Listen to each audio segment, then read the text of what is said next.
दोस्तों इस आने वाले सीजन में अगर आप सब्जियां लगाने की सोच रहे हैं तो इस समय पे सब्जियों का जो सिलेक्शन है वो आपको काफी ज्यादा सोच समझ के करने की जरूरत है।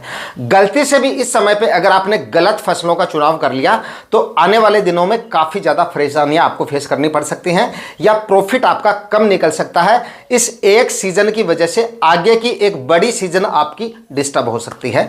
तो आपको इस समय पे सब्जियों का जो सिलेक्शन है वो काफी ज्यादा सोच समझ के करना चाहिए। क्योंकि इस माह में आप जो भी सब्जियां लगाते हैं, मान लीजिए कोई भी फसल अगर आप अगस्त में लगा रहे हैं वो 2 महीने में लमसम हमारी तैयार होती है। तो उसके बाद में देखिए अगस्त, सितंबर, अक्टूबर माह में हमारी सब्जियां तैयार होती है। उसके बाद में नवंबर, दिसंबर तक आपके जो प्लॉट है वो खाली होंगे।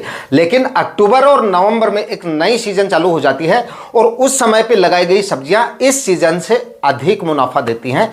और जो फसलें होती हैं, रबी वाली जो फसलें होती हैं, उनकी बुआई का जो कार्य है वो भी हमारा अक्टूबर माह से शुरू हो जाता है।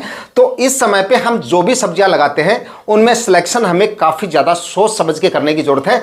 या तो हमें ऐसी फसलों का चुनाव करना चाहिए कि भाई हमारा जो प्लॉट है वो अक्टूबर या नवंबर तक पूरी तरह से खाली हो जाए और अक्टूबर में हम दूसरी फसलें वहां पे लगा दें।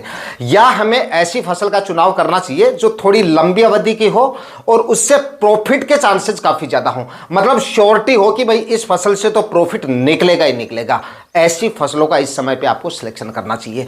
आज के इस वीडियो में 3 ऐसी ही फसलें मैं आपको बताने जा रहा हूं जिनका सिलेक्शन अगर आप इस अगस्त माह में करते हैं, पूरे अगस्त माह में, तो 2-1 फसलें तो ऐसी हैं जो आपको अक्टूबर माह तक प्लॉट खाली कर देंगी, अक्टूबर नवंबर तक। उसके बाद में दूसरी फसलें आप लगा सकते हैं। और एक फसल ऐसी है जो दिसंबर जनवरी तक खाली हो जाएगी, चाहे तो दिसंबर तक आप प्लॉट को खाली कर सकते हैं। उसके बाद में दिसंबर माह में भी काफी प्रकार की अगेती सब्जियां लगाई जाती हैं जिनके आने वाले दिनों में काफी जोरदार मंडी भाव हमें मिल जाते हैं। और दोस्तों ये तीनों ही फसलें ऐसी हैं जिनकी बुआई अगर आप इस सीजन में करते हैं, यानी कि अगस्त माह में करते हैं, पूरे अगस्त माह में, तो आने वाले दिनों में जबरदस्त तो आपको इनके मंडी भाव मिलेंगे। करीब 60-70 रुपए से लेकर 80-90-100 रुपए तक के मंडी भाव इन सब्जियों से आपको मिल सकते हैं।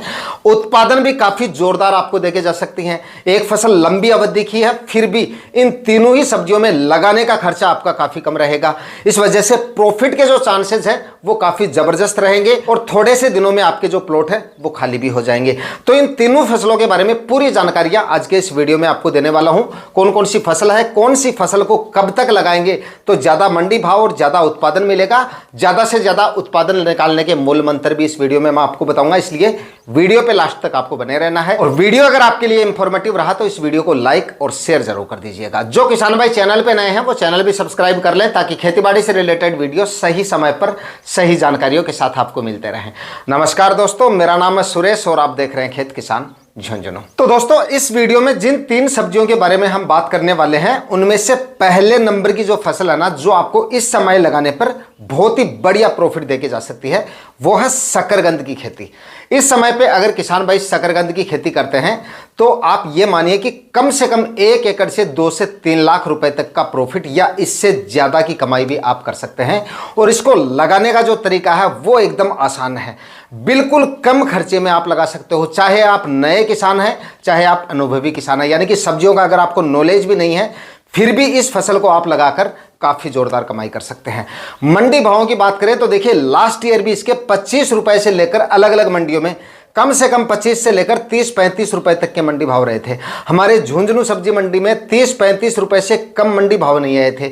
सिक्कर मंडी की बात करें तो 25-30 रुपए गई थी पूरी सीजन में। तो अब अगर आप इसको लगाते हैं, हालांकि काफी किसान भाइयों ने इसकी बुआई कर भी दी है, लेकिन फिर भी अगर आप अब इसको लगाते हैं तो भी आपको इसके भाव जो है वो काफी जोरदार मिल सकते हैं। और सही तरीके से अगर आप इसको लगाते हैं तो इसका उत्पादन भी आपको काफी जबरदस्त मिल जाता है। और शकरकंद एक ऐसी फसल है जिसके 20 रुपए के मंडी भाव भी आपको मिल जाते हैं, तो भाई तो भी आप इससे काफी जोरदार कमाई कर सकते हैं क्योंकि इसमें खर्चा आपका काफी कम हो रहा है।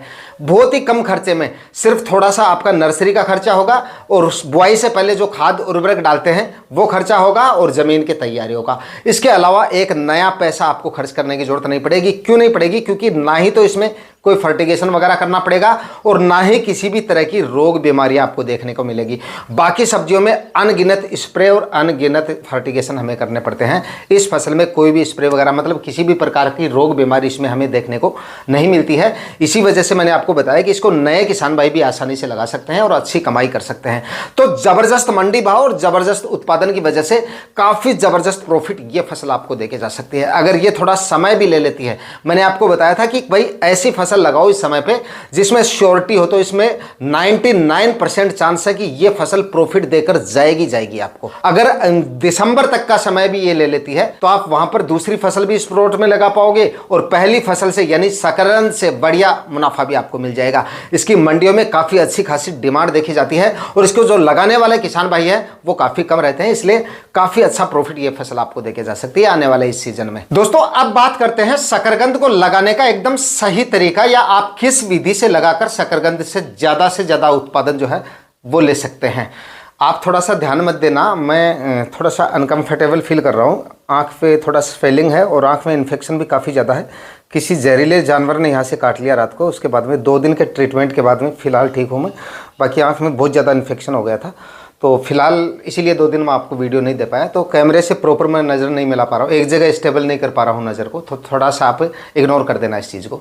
तो देखिए शकरकंद अगर आप लगाना चाहते हैं इस समय पे, तो इसको लगाने का एकदम बेस्ट जो तरीका है वो है, पहले तो देखिए आप ज़मीन की तैयारियाँ कंप्लीट कर लीजिए और जो भी खाद उर्वरक हैं जो आपको डालने हैं वो उसमें आप गोबर की खाद अगर आप डालना चाहें तो 2-3 ट्राली सड़ी हुई गोबर की खाद आप जो है तैयारियां शुरू करने से पहले डाल दीजिएगा। अच्छी तरह से कंपोस्ट हुई खाद डालनी है।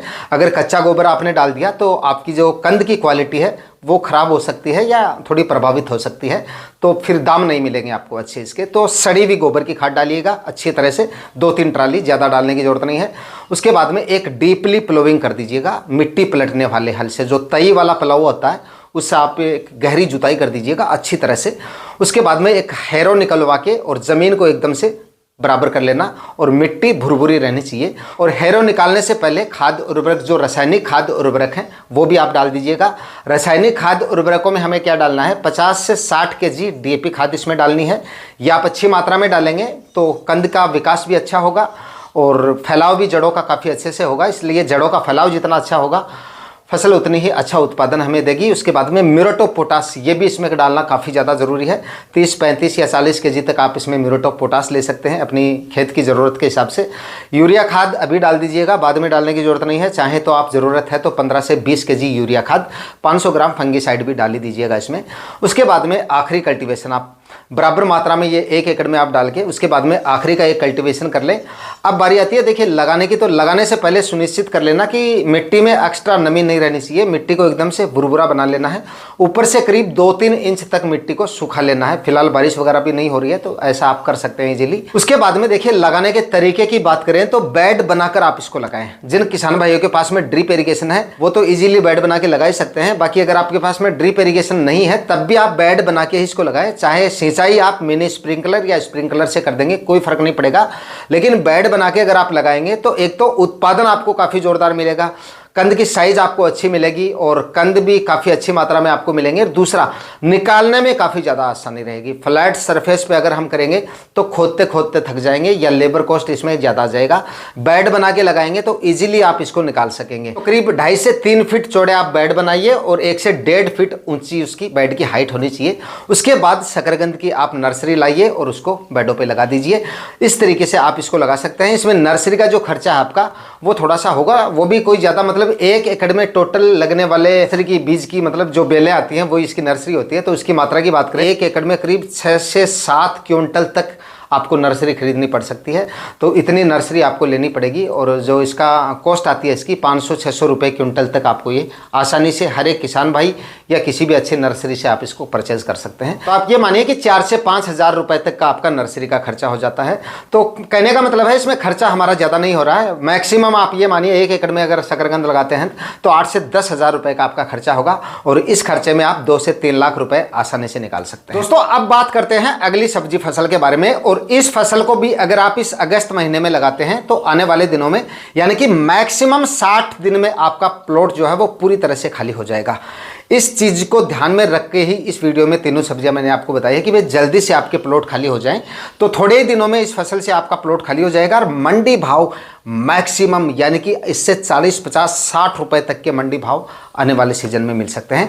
यानी कि अब किसान भाई पालक लगा सकते हैं। मंडी भाव भी आपको काफ़ी जोरदार मिल जाएंगे, लगाने का खर्चा भी इसमें काफ़ी कम है और छोटी अवधि की फसल है और नए पुराने सभी किसान भाई इस फसल को लगा सकते हैं। रोग बीमारियां भी इसमें आपको काफ़ी कम देखने को मिलेगी। किसी भी तरह के स्प्रे वगैरह इसमें भी आपको लेने नहीं पड़ेंगे। बाद में जाके फर्टिगेशन वगैरह भी इसमें आपको करने नहीं पड़ेंगे। बस ज़मीन की तैयारियां कर लीजिए, बीज का खर्चा होगा और बुआई से पहले जो हम खाद उर्वरक डालेंगे वो खर्चा होगा। बाकी और कोई ज़्यादा खर्चे इसमें नहीं होते हैं। मंडी भाव और उत्पादन दोनों ही जोरदार मिलने की वजह से ये फसल भी हमें काफ़ी अच्छा प्रॉफिट आने वाले सीजन में देके जा सकती है। 1 एकड़ में अगर किसान भाई पालक लगाते हैं तो 100 से 120 क्विंटल तक पालक हमें उत्पादन देके जा सकता है अगर अच्छी वैरायटियों का सिलेक्शन करते हैं और अच्छे तरीके से पालक लगाते हैं और सही समय पर अगर इसकी बुआई हम कर लेते हैं। तो दोस्तों अगर आप अच्छी वैरायटियों का सिलेक्शन करेंगे और अच्छी तरह से खाद उर्वरक डाल के अगर इसकी बुआई करते हैं तो लगभग 3-4 कटाई आपको पालक से मिल जाती हैं अगर आप अच्छी वैरायटियां लगाएंगे। तो अगर आगे चलकर भाव आपको अच्छे मिलते रहते हैं तो आप कटाई करते रहिए इसकी, और भाव अगर डाउन आ जाते हैं तो प्लॉट को नवंबर के बाद में कभी भी खाली करके दूसरी फसलें वहाँ पे लगा सकते हैं। अगेती जो सब्जियां होती हैं वो नवंबर बाद ही लगाई जाती है, यानी कि नवंबर में भी आप उनको लगा सकते हैं, दिसंबर में भी लगा सकते हैं और जनवरी माह में भी अगेती सब्जियां लगा सकते हैं। और उस समय पर लगाई गई सब्जियाँ इस समय वाली सब्जियों से ज़्यादा प्रॉफिट देके जाती हैं। वो फसलें उस समय पे भाव भी उनके काफ़ी ज़ोरदार मिलते हैं और उत्पादन भी उनका काफ़ी बेहतर निकलता है। इसी वजह से मैंने आपको बताया कि अब आप जो भी सब्जियां लगाएं वो छोटी अवधि की लगाएं ताकि समय पर हमारा प्लॉट खाली हो जाए। और कोई लंबी अवधि की फसलें लगा रहे हैं तो उनमें प्रॉफिट के चांसेस ज़्यादा रहने चाहिए, श्योरिटी हो तो ही आप उन सब्जियों का सिलेक्शन करें। इसलिए पहले नंबर पर मैंने शकरकंद को रखा कि भाई थोड़ा समय तो ये आपका ज़्यादा लेगी लेकिन प्रॉफिट के चांसेस इसमें बहुत ज़्यादा हैं। और फिर भी नवंबर दिसंबर तक आपका प्लॉट उनसे भी खाली हो जाता है तो बाद में जाके दिसंबर में दूसरी फसलें आप लगा सकते हैं। तो इसी तरह से पालक में भी आपको जो है प्लॉट चाहे तो बाद में जाके अगर भाव आपको कम आ जाते हैं, मतलब 30-35 रुपये से कम मंडी भाव आ जाते हैं या 20 रुपये से भी कम आ जाते हैं, तो आप प्लॉट को खाली कर लीजिए और दूसरी फसल वहाँ पर लगा दीजिए। अच्छी वैरायटियाँ लगाना काफ़ी ज़्यादा ज़रूरी है। तो अच्छी वैरायटियों में तो देखिए, एक तो एडवांटा की हरित शोभा के नाम से एक वैरायटी आती है पालक की, काफ़ी अच्छी और काफ़ी शानदार वैरायटी है, इसका सिलेक्शन कर सकते हैं। और एक यूपीएल की मुलायम वैरायटी आती है, उसका भी आप सिलेक्शन कर सकते हैं। तो इन वैरायटियों का आप सिलेक्शन कर लीजिए और बताए गए समय तक आप पालक की खेती कर सकते हैं। मतलब यानी कि 10 अगस्त से लेकर 20-25 अगस्त तक भी अगर आप पालक की बुआई कर देंगे तो भी आपको काफ़ी जोरदार इसके मंडी भाव मिल जाएंगे। 2-1 बार ज़मीन का कल्टीवेशन कर लीजिए। गहरी जुताई इसमें आपको अभी करने की जरूरत नहीं है, गर्मियों में कर दिया तो ठीक है। 2-1 बार ज़मीन का कल्टीवेशन कर लें। पहले डीएपी खाद डाल दीजिएगा थोड़ी 40 से 45 kg और लगभग 20-25 kg इसमें आप म्यूरेट ऑफ पोटाश डाल दीजिएगा और 20-25 kg इसमें या 25 kg तक आप इसमें यूरिया खाद डाल दीजिएगा आखिरी कल्टीवेशन से पहले। उसके बाद में छिड़काव विधि से आप इसके बीजों की बुआई कर सकते हैं। जो किसान भाई बेड बना के इसकी खेती करना चाहें तो बेड बना के भी कर सकते हैं, उससे भी आपका उत्पादन जो है वो काफ़ी ठीक निकलता है। तो किसी भी विधि से आप इसको लगा सकते हैं और आसान तरीके से एक बढ़िया उत्पादन इससे आप ले सकते हैं। रोग बीमारियां, फर्टिगेशन वगैरह के खर्चे इसमें नहीं होते हैं। तो पालक लगाकर भी किसान भाई बिल्कुल कम खर्चे में आने वाले सीजन में थोड़े से दिनों में ही अच्छी कमाई कर सकते हैं। इसके बाद में दोस्तों बात करते हैं अगली सब्जी फसल के बारे में, और ये फसल आपको सबसे ज्यादा बाकी दोनों सब्जियों से भी हाईएस्ट मंडी भाव देके जा सकती है। यानी कि करीब 70-80 से लेकर 100 रुपए तक के मंडी भाव अब लगाने पर इस फसल के मिल सकते हैं और मात्र 40 दिन में अपने प्लॉट को आप खाली कर सकते हो। इससे छोटी अवधि की और फसल क्या हो सकती है। अगर बाद में जाके आपको वही कि ये सोच रहे हैं कि जल्दी हमें प्लॉट खाली करके अक्टूबर तक की और सब्जियां लगानी है या कोई और फसलें लगानी है, तो अक्टूबर के आखिरी सप्ताह तक आप अपने प्लॉट को पूरी तरह से खाली कर सकते हो हरा धनिया इस समय पे लगा के। यानी कि 30-35 या मैक्सिमम 40 दिन में आप उत्पादन लेना इससे शुरू कर सकते हैं और अच्छा उत्पादन मिलना शुरू हो जाता है आपको। तो अगर भाव अच्छे मिल रहे हैं आपको तो प्लॉट को खाली करने का आपका मन ही नहीं करेगा कि भाई 100-125 रुपए के मंडी भाव मिलते रहेंगे, तब तो आपको प्लॉट को जल्दी खाली करने की जरूरत ही नहीं है। फिर भी अगर आप ऐसा प्लान फिलहाल बना चुके हैं कि मेरे को तो नवंबर तक प्लॉट खाली करना ही है, तो भी नवंबर तक आप 1-2 हार्वेस्टिंग आराम से ले लेंगे और अच्छा उत्पादन इससे आप ले सकते हैं। मंडी भाव और उत्पादन बेहतर मिलने की वजह से थोड़े से दिनों में ही हरा धनिया भी आपको जबरदस्त कमाई करके दे सकता है। अगर 10-15 अगस्त तक आप हरे धनिया की बुआई करते हैं तो देखिए लगभग आप ये मानिए कि 40-45 दिन का समय भी आप लेते हैं या 50 दिन का समय भी लेते हैं कि भाई मेरे को थोड़ी हाइट लेके इसकी पहली हार्वेस्टिंग करनी है ताकि उत्पादन पहली बार में मुझे जोरदार मिल जाए, तो आप ये मानिए कि अक्टूबर के पहले सप्ताह तक आप पहली हार्वेस्टिंग इससे ले सकते हैं। और अक्टूबर में हरे धनिए के भाव जो है, मंडी भाव जो है वो आसमान छू रहे होते हैं। बाद में जाके हालांकि इसके मंडी भाव डाउन आ जाते हैं, लेकिन अक्टूबर में हाईएस्ट मंडी भाव इसके देखे जाते हैं। तो अक्टूबर में एक हार्वेस्टिंग आप ले सकते हैं, उसके बाद में एक हार्वेस्टिंग आप नवंबर में भी ले सकते हैं। उसके बाद अगर आप चाहें तो भाव, क्योंकि नवंबर बाद में तो इसके भाव जो है वो डाउन होने शुरू हो जाते हैं, तो बाद में जाके आप प्लॉट को खाली भी कर सकते हैं और दूसरी फसलों का वहाँ पे आप चुनाव भी कर सकते हैं। तो इस समय पे किसान भाई हरे धनिए की खेती करके भी थोड़े ही दिनों में काफ़ी अच्छा प्रॉफिट ले सकते हैं। ये तीनों सब्जियां इस हिसाब से मैंने आपको बताई है कि आने वाले सीजन की प्लानिंग आप काफ़ी अच्छे तरीके से कर सकें और उस सीजन से पहले आप अच्छा प्रॉफिट इन तीनों सब्जियों की फसलों से बिल्कुल कम खर्चे में निकाल सकें। हरे धनिए को लगाने से पहले सड़ी हुई गोबर की खाद अगर आपके पास है तो डाल दीजिएगा, 2, 3 या 4 जितनी भी आपके पास गोबर की खाद है वो अच्छी मात्रा में आप डाल दीजिएगा, 2-3 ट्राली 1 एकड़ में। उसके बाद में डीएपी खाद 30, 40, 45, 50 केजी तक आप डीएपी खाद डाल सकते हैं। म्यूरेट ऑफ पोटाश 25 से 30 केजी आप इसमें डाल सकते हैं। यूरिया खाद 25 से 30 केजी ये खाद उर्वरक आप डाल दीजिएगा। उसके बाद अगली फसल में ये खाद उर्वरक उतनी ज़्यादा डालने की जरूरत नहीं पड़ेगी आपको। जो भी फसलें आप उस समय पे लगाएंगे उसमें आप थोड़ी कम मात्रा में आप डाल सकते हैं, क्योंकि धनिये में आपको थोड़े दिनों में उत्पादन लेना है और अच्छा उत्पादन लेना है, क्योंकि भाव जोरदार मिलेंगे तो खाद उर्वरक भी हम थोड़े ठीक मात्रा में डाल सकते हैं इसमें। तो ये खाद उर्वरक डाल के आखिरी का कल्टीवेशन करके छिड़काव विधि से बीज डाल दीजिए, या फिर बेड बना के खेती करना चाहें तो बेड बना के भी इसकी खेती कर सकते हैं। बेड बना के खेती करेंगे तो उत्पादन और उत्पादन की क्वालिटी दोनों ही आपको काफ़ी जोरदार मिलेगी। बाकी पड़ी ज़मीन पे भी, यानी कि फ्लैट सरफेस पे भी आप हरा धनिया लगा के काफ़ी अच्छा उत्पादन आने वाले इस सीजन में ले सकते हैं। तो इस वीडियो में दोस्तों मैंने 3 सब्जियों की फसलों के बारे में आपको जानकारी दी है और ये तीनों सब्जियां ऐसी हैं, इस समय पे अगर किसान भाई इन तीनों सब्जियों का सिलेक्शन करते हैं तो छोटी अवधि की फसल है, आगे की तैयारियाँ भी आप आज काफ़ी अच्छे तरीके से कर सकते हैं, लगाने का खर्चा काफ़ी कम है और प्रॉफिट के चांसेस जो हैं वो काफ़ी ज़्यादा हैं। तो इन तीनों सब्जियों का सिलेक्शन करके किसान भाई आने वाले इस सीजन में काफ़ी ज़बरदस्त कमाई कम खर्चे में कर सकते हैं। आज के वीडियो में इतना ही। वीडियो अगर आपके लिए इंफॉर्मेटिव रहा तो इस वीडियो को लाइक और शेयर जरूर कर दीजिएगा। चैनल पर नए तो सब्सक्राइब जरूर कर लीजिएगा। मिलता है किसी और वीडियो में नए टॉपिक के साथ, तब तक के लिए जय हिंद, वंदे मातरम।